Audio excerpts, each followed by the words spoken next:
পুলিশের ভূমিকায় প্রশ্ন তুলে ধর্নায় বসেছেন অভিজিৎ গঙ্গোপাধ্যায়। জানা গিয়েছে, শনিবার দুপুরে ময়নায় বিজেপি বিধায়ক অশোক দিনদার আত্মসহায়কের বাড়িতে যায় পুলিশ। সার্চ ওয়ারেন্ট ছাড়াই পুলিশের বিরুদ্ধে তল্লাশির অভিযোগ ওঠে।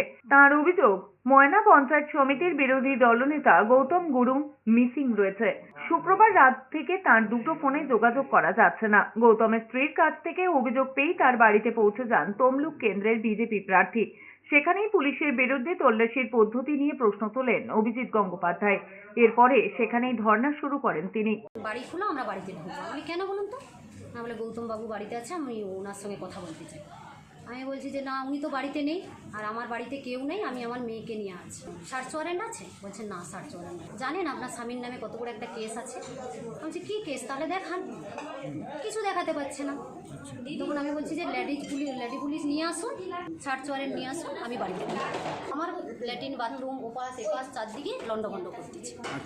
আমি তো এখন ভয় পাচ্ছি যে ওরা কিছু না রেখে দিয়ে আমাদেরকে ফাঁসি দিল।